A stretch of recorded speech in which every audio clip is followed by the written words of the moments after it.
So why am I showing you this?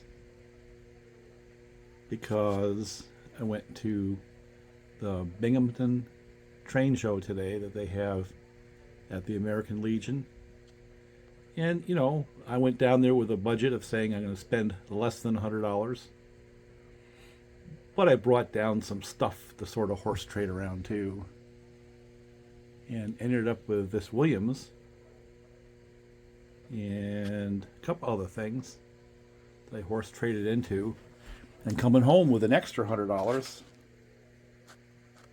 that will probably be used on the next $100 challenge. But that one there cost me $80. It runs pretty good. The road name that I'm not interested in, but what I was looking for was parts, because I have that Pennsylvania one that I wanted to see if I could make go. And it dawned on me that the Pennsylvania shell might fit right on that. It's possible, right? So we're going to explore that. Either way, I've got a couple of powered trucks now for $40 a pop that I can use to make that Pennsylvania a little more useful. So there's that. What else do we end up with?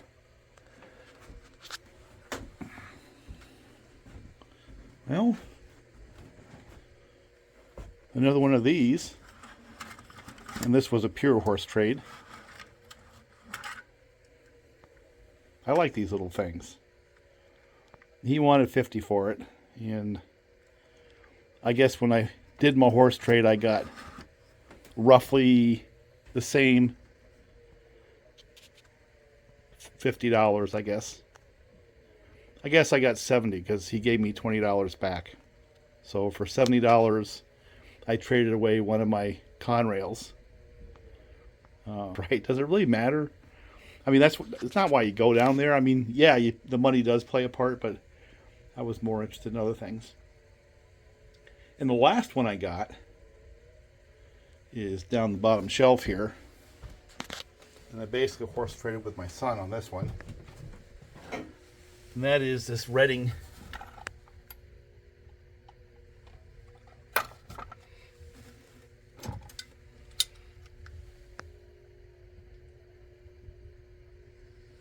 Lionel. Kind of wanted one of those. You know, it's kind of like the next iteration. That one back there, or 2055. So, some point in time, I need to test run all of them, don't I? But the net was, it was a fun day. It runs good. Check it out. I mean, I get down like 7 volts is all I need. There's 7 volts right there. But yet again, this is what I get with the Variac. I could not do that low voltage on the Lionel because it would jump right to 7.5, 8 volts. And that thing would lurch. Instead of doing that nice slow crawl it's doing now using this Variac. So, I mean, I can't say it enough. But I'll run this around a little bit and then let me see if I can put together a train with those other 2 locomotives we came back with today. And this will be about the Binghamton Train show. And what I found down there is it's a good crew. You know, the guys that go there frequently, they're a good crew. The vendors, everything.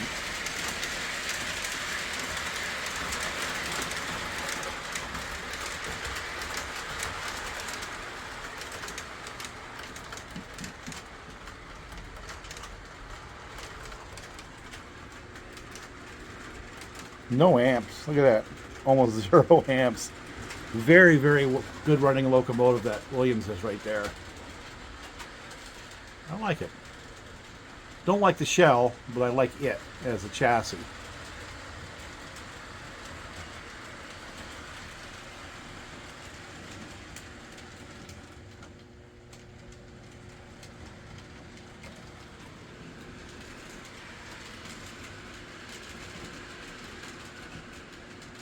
Five volts.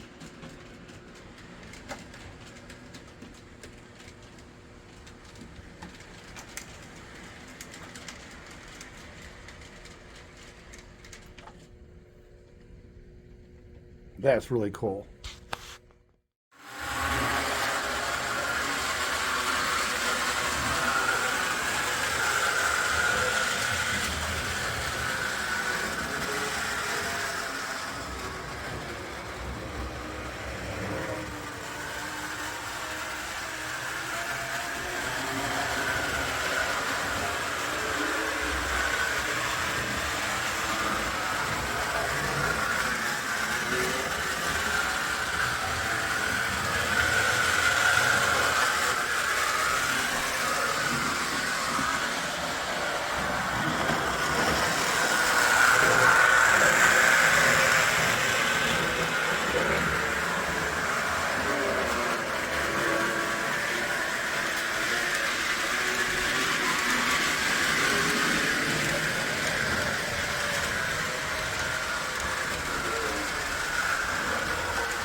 Little noisy, but you know, it seems like the more it runs. I put some oil in the top of the motor.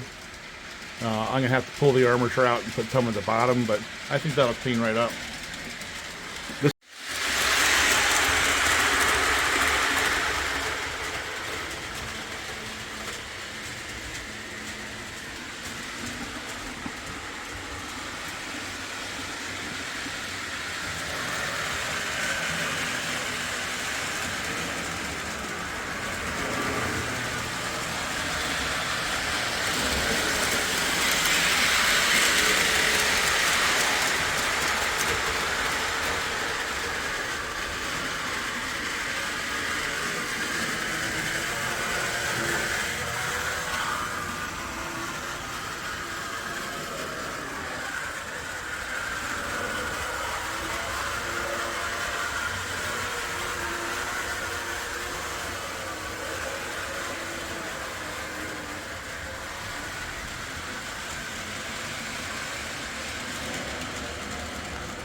Yep, he's running much smoother now. So now we got two of those things. Bet you haven't seen those double up on a train run before. And of course that Reading 8004, and it runs pretty nice. The problem I had was a coupler kept decoupling, so I'm going to have to do something about that. But these MTH Madison cars, they fit the size and scale pretty well. Now I just got to come up with a set of cars that would be pulled by, you know, that Reading locomotive. I like the way it is. I like the road name. I just don't have any Reading cars, so I have to develop some of those, I guess. So that's the Binghamton Train Show for me. That Williams, another one of those, and this 8004 Lionel in Reading. And what I don't have anymore is one of the Conrails, and oh, I can't remember, there's a couple. I think one of the NW2 switchers is gone, and I got rid of a bunch of the Lionel line labeled cars, so that's gone. But I think that's about it. You know, one thing I have to say is the spine cars, they pretty much dominate everything from storage to the train, because you got to be very, very, very careful when you take them off that you don't stress this pivot point. You got to keep them level, because it doesn't have enough strength if you were to hang on to one car to hold the other one. You have to carry them, you know, each car to balance it out. So the storage of them is a little tougher to deal with.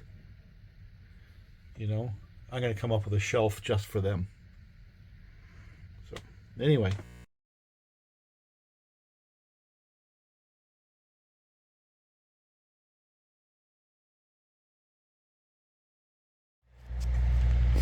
So that one's going to be a very, very, very nice tree.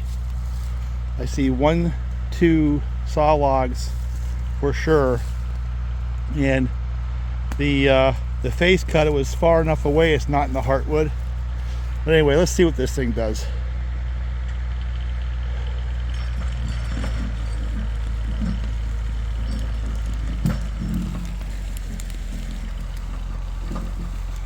Making the tractor work.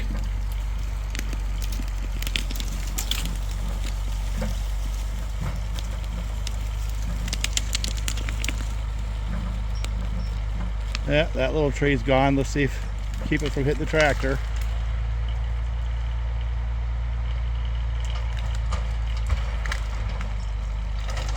Nope, gonna have to cut it with a saw.